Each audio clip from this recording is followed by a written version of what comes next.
Whatever is in your mind is much more beautiful than what comes out as writing.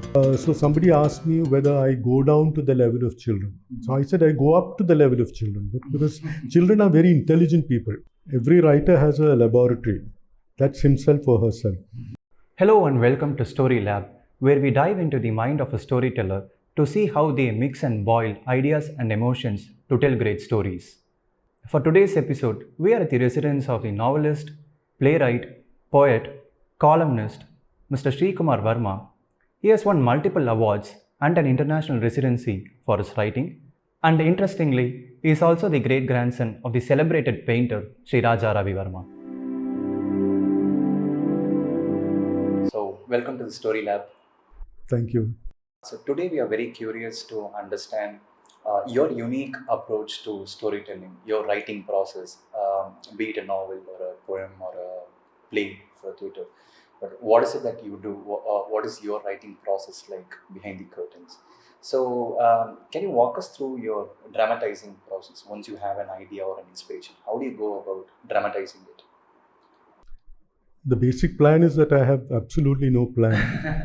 So what happens is that these things happen in my mind, or somebody suggests something or an idea begins, and then I take it through. Right. So the thing is, I have different options since I have been a journalist and I have written short stories, and there is a novel and the play. So I can select my medium. Right. So whatever the subject is, I decide whether it should be made into a play or a novel. If it's a longer one where there are a lot of descriptions and you take it through, then it becomes a novel. Okay. And if it's just an idea, one idea, then it becomes a short story. Right. So that's how I take it. And even while writing, I don't have a fixed sort of schedule. Though I have hours of writing, fixed hours of writing, I don't have a fixed schedule of what I'm planning to write. So most of the ideas for novels happened almost accidentally. Right. So that way, I think it's something which keeps developing. So I'm learning as I write. I'm learning. But there's also one thing in a novel. It's a longer process. Correct. And there are moments when you have what is generally referred to as a writer's block. Correct. So when that happens, what I do is I don't sort of despair and go away and run away. So what I do is I start writing a play. Okay. So that's a completely different ball game altogether. So once I finish that play, I'm fresh to get back into writing back to the novel again. Right. Except now I'm working on a novel which I started 18 years ago. Okay. And it just kept coming in fits and starts, and there were long moments when I did nothing. Other plays came, other novels came, but this one sort of refused to take off. It just kept coming in and then going out. So now I've taken it up. During the pandemic helped me in that way. I could sit in one place and finish this. Right. So I've almost finished it. Now I'm going back to correct it. Okay. So when you mentioned writer's block, it reminded me of a character in Maria's Room, the protagonist, in fact, who is also a writer. And there's a point in the book where he deserts his characters, he abandons writing, and then he goes to watch a mafia movie playing on the TV. Actually, he says the movie is tamer and less complicated than the book. So do you also have such periods of inactivity where you don't do anything? Most of the time. Most of the time it's inactivity. Right. But there's one very interesting thing about what you asked this question. While writing a novel, when I'm getting deeper into the character and deeper into certain situations, especially a psychological, darker novel like Maria's Room. So there is a surface humor and all that is there. Descriptions of beautiful things out there, nature, all that is there. But there is a deeper psychological thing. So my wife tells me that while I'm writing, I change. My personality also changes. So that happens. Right. You get into the characters and the situation so much that during a time you sort of get angry at people and you behave differently. Right. So this is now towards the end of the novel. Okay. So now it's towards that. Right. So you also, I suppose, are justified in getting scared if you're talking to me. So Hemingway says, quote unquote, as a writer, you should not judge, you should understand. How do you empathize with your characters? Because you just said you get under their skin, you behave like your characters. How do you empathize with them before the writing process? Or how do you empathize with the real life people around you who inspire your characters? Do you like study them? Actually, Hemingway also said another thing. He said, write while you're drunk, edit while you're sober. So that is the thing. So you get into it. Right. Don't think of anything else. Right. Just get into that moment and get into the skin, under the skin of the characters, and then you keep doing it. Afterwards, you're a different person when you come out, you surface, and then as the editor, then you see it as a different perspective. Right. You see it as a different observer. Right. And then if you look at it, that's a more cold way. So which means you write as Hyde, Mr. Hyde.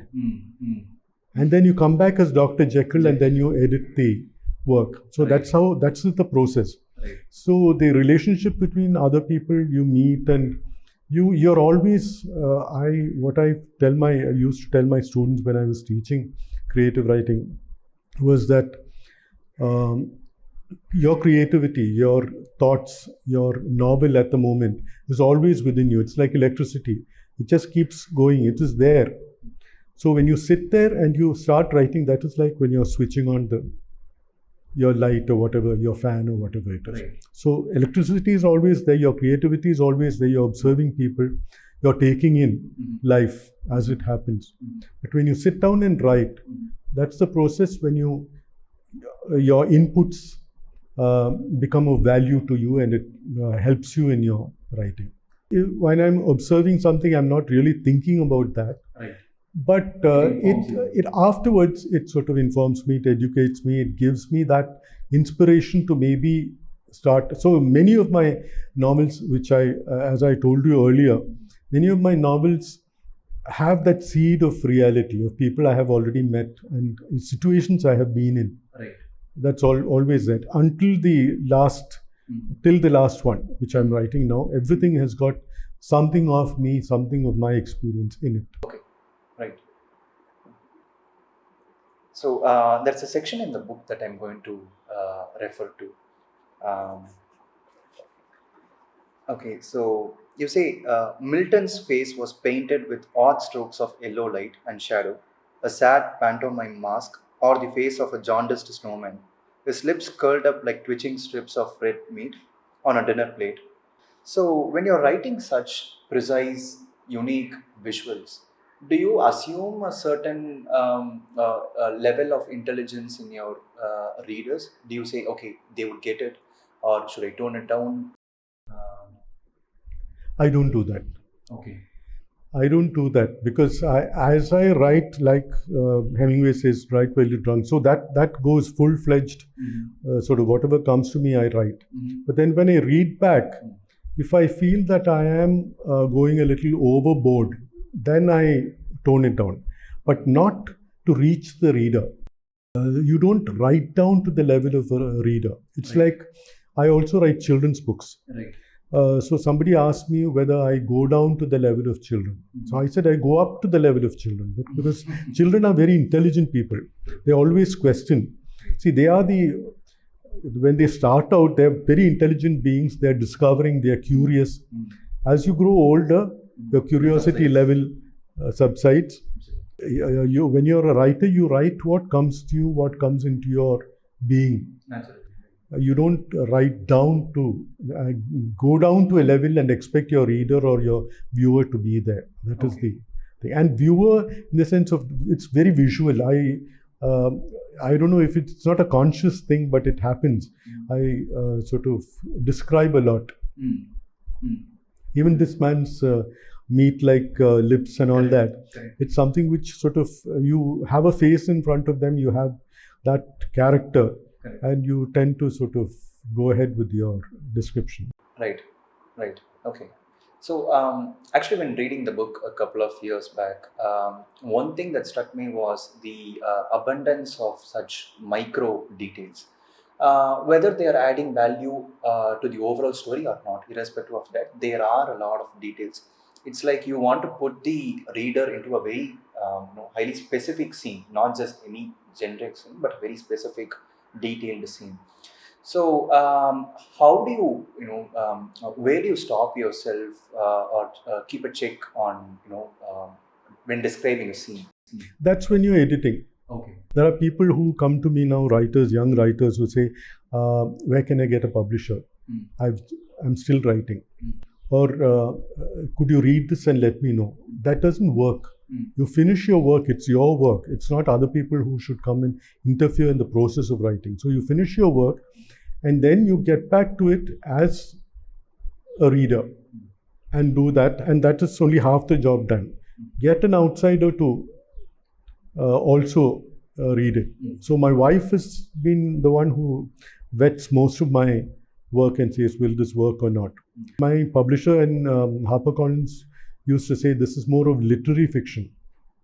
So it is not a maybe popular thing. You don't have a lot of, your readership may not be as wide as for a formula piece or a popular fiction. But this has its niche audience because you're getting into the skin of the, you're writing as though you were there. And so some of the descriptions need to be there because you have to get the reader into it. I'm not consciously thinking of that, but it happens. Right. That's the way I write. Right. So as to the details, you're also a short story writer, which is a more tighter form where every detail matters and should find some resonance later in the story. So when going or shifting from a short story to a full-length novel, is it more liberating for you, or how do you handle that change from a tighter prose to a more spacious? The short story has a core. Correct. So around that, even if it is not very obvious, that core is the center of it, and you write around that. So your descriptions, you write as much as you need to describe. Only the essential. Yes, and then you leave it to the imagination of the. But here, as far as spatial and the time is concerned, that is more of a. You could say it's freedom. You could say that you have the freedom to expand and describe in detail, and your narration is more detailed. But short story is more of a. I think it disciplines you more. So usually visual media evokes emotion very quickly, at least to me personally, when I see a film or even a painting for that matter. How easy it is for you to evoke an emotion in your writing just through language, words? If you feel your scene, if you feel what is happening around you, and if you feel the character, you are many characters, you are dispersed. When you're writing, you are many characters. So if you feel that, you can be sure that the reader will also feel it. Right. So that's the only thing. When I, as a reader, when I, as an editor, look back and read it again, I should feel that. Right. Till then, I just keep going. Right. So, when writing multi-dimensional characters, as in a contradictory character, a character who believes in something, but rather does the opposite. When writing such complicated, complex characters, do you do some sort of a homework? Not really, because one thing is you have a laboratory. Every writer has a laboratory. That's himself or herself.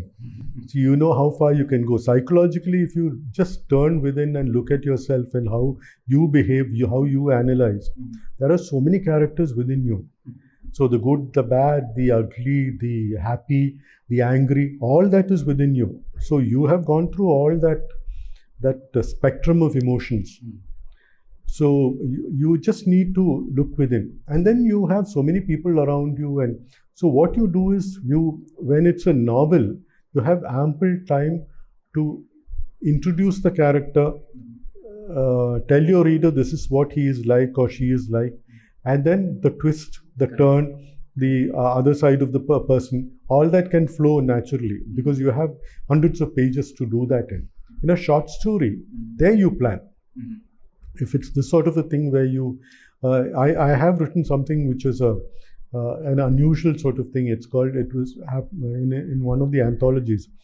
It is a short story, and then the second part is a play. It's the same story. So that is about how the other side of the picture of one, how injustice is done and then the retribution. Okay. So in a short story to do that is very difficult.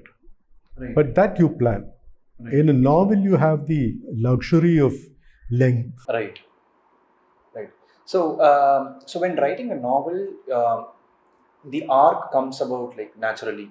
As in when you're writing, you invent it, you discover the characters and in the short story. The novel as a medium. For me. Right. Yes. You don't say, okay, at the end of the 30%. No, I don't. I'm going to introduce this. No, there is no mathematics in it at all. Okay. It just flows. Right. So going back to your early stages of the writing career. So how did you discover your voice, your style? Because there's a lot of, for a budding writer who's looking up on the internet for how others write, there's a lot of advice on find your voice, write repeatedly and find your voice. You must remember that I started out at a time when all this was not there. Correct. You didn't have 1,000 voices telling you how to write. That is, you didn't have any of these examples. Right. So what you did is you read your favorite writer. Like R.K. Narayan was one of my favorite writers. So Agatha Christie was one of my favorite writers. So all that, finally you find it in my play. There's a murder mystery and all that happens. But that is all there in the mind. You don't, you're not inspired at the moment. When you're writing something, a story, then it's just you writing. There's no inspiration. But it's all working in your mind.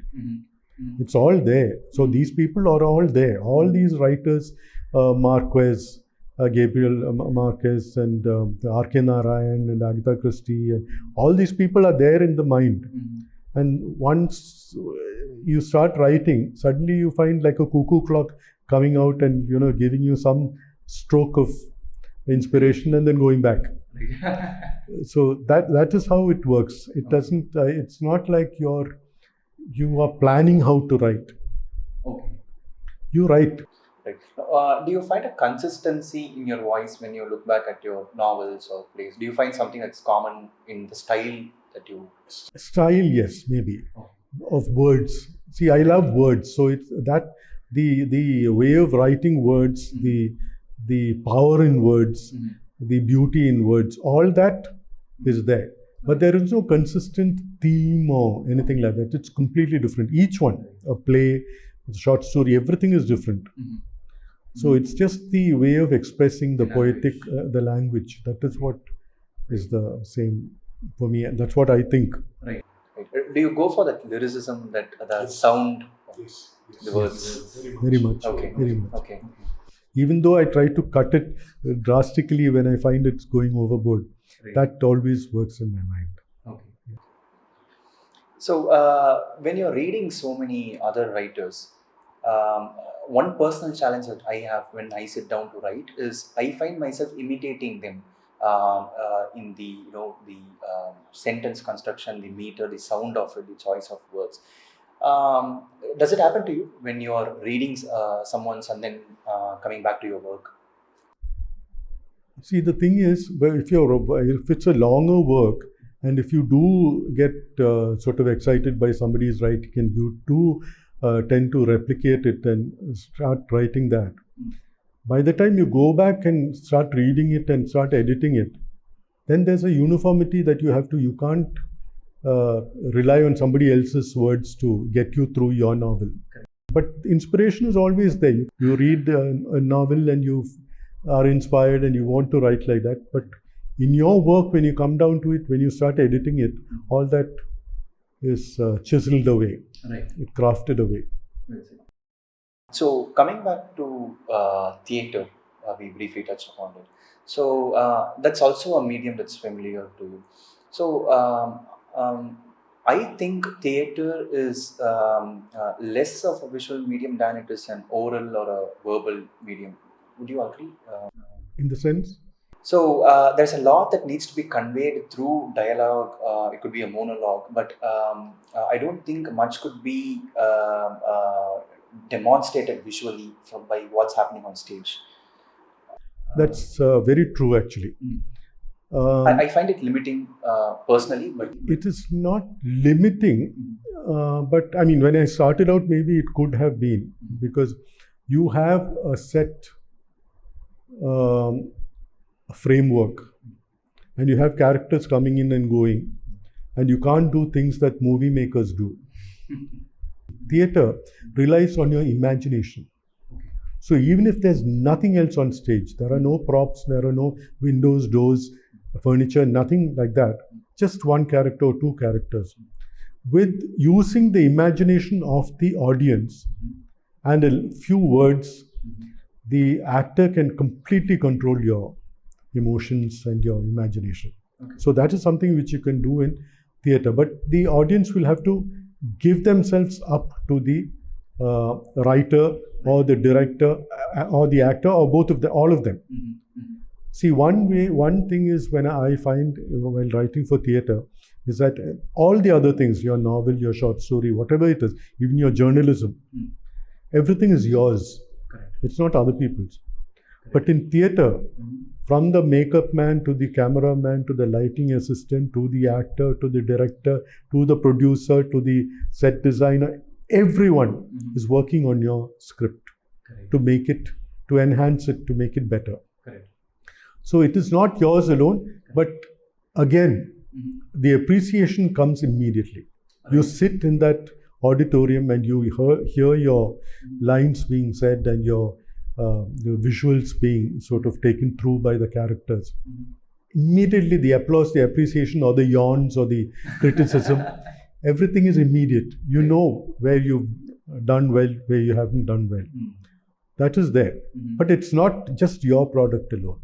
Right. You just contributed the story to it, the flesh and blood, in a sense, you provided. Right.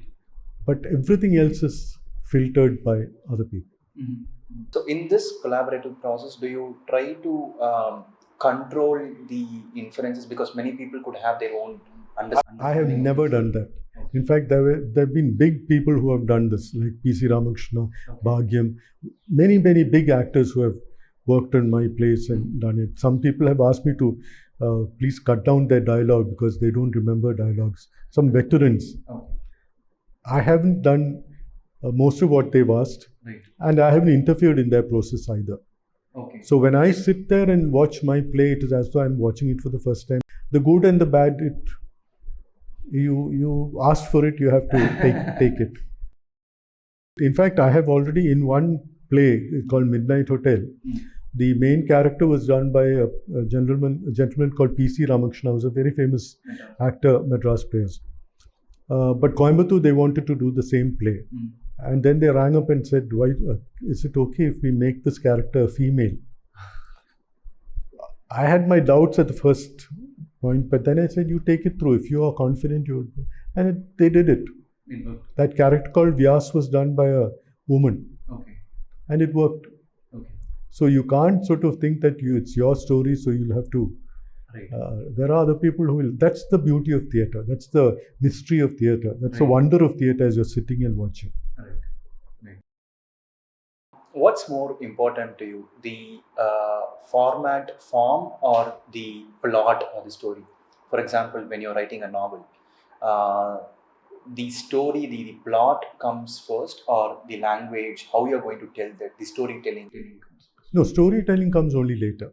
Later. Yes, the idea, that's what matters. And that idea may be the core of it, and you don't even know the ending of it, how it's going to progress, how it's going to work out. You may not know it. Right. But as you're writing it, subconsciously, I think it develops in. Do you think, or have you observed that the new generation of readers are reading less and less literary fiction and more popular fiction? Is it true in your observation? What I find true is they're reading less and less, period, generally. So that's because of the distractions. And there's so many things that are online for you, so many things you can pick up. But then there are people who read. There are readers. There are readers who are not, imprisoned by the TV screen or the computer screen. Or there are people who read. So I write because I like writing. I love writing. Today, suddenly when I pick up, I go into the internet and I find somebody talking about my book somewhere. That is the only pleasure that I find there. Or an audience watching a play and then sort of responding. But otherwise, it's just me and my writing. Right. So it's a very lonely. It's a very lonely job. The thing is, now the problem is you sit in your room and you write, and then you go out and you're expected to launch it and promote it, and you're expected to do a lot of things to promote that work, which is a totally different ball game altogether. I'm not an advertising man. Right. So I can't say this is my book and I have written it and please read it. Right. That's the promotion part of it. That's what you're expected to do nowadays. So you're not comfortable handling. I'm comfortable if it comes to that. If somebody makes me do that. Right. But on my own, I don't do it. Right. Okay. So I have a couple of quotes from noted writers that I want to pitch to you and see what you have to say about any comments. So Thomas Mann, the German writer, he says, "A writer is someone for whom writing is more difficult than it is for other people." What do you think? In fact, I've just wrote something similar to this, which means a writer is when he's a writer is a writer when he's not writing. Exactly. That's in the first or second chapter of this novel which I'm writing now. There's one quote. It says, he's a writer only when he's not writing, or something like that. So that, which is true in a way. You're sitting there, like I told you about the electricity. Yeah, this is just a process of setting it down your thoughts, but it's always there. Right. So the second quote, this is by the French writer Gustave Flaubert. So he says, "I'm irritated by my own writing. I'm like a violinist whose ear is true, but whose fingers refuse to reproduce precisely the sound he hears within." Absolutely. Absolutely. When you're writing it down, see, whatever is in your mind is much more beautiful than what comes out as writing. So sometimes you feel frustrated that what is inside you is not coming there. Yes, but you do the best you can. And people will judge it according to their own taste. And so you can never be true to whatever you have within you and expect everybody to like it. Right. Everybody is the reader is a different beast altogether. Correct. And several beasts, Right. in fact, who are, feasting upon your work. They may spit it out or they may savor it and swallow it. That depends on, you cannot predict. Right. So that brings us to the end of the conversation. Thank you so much for patiently answering my questions and for this wonderful atmosphere. And I would like to congratulate you on your writing, Ayyappan. Thank you. Thank you so much. Because it's so beautiful. I've saved, even the ones you've sent me a long time ago, I have saved it and I have kept it. Oh, wonderful. Thank you so much.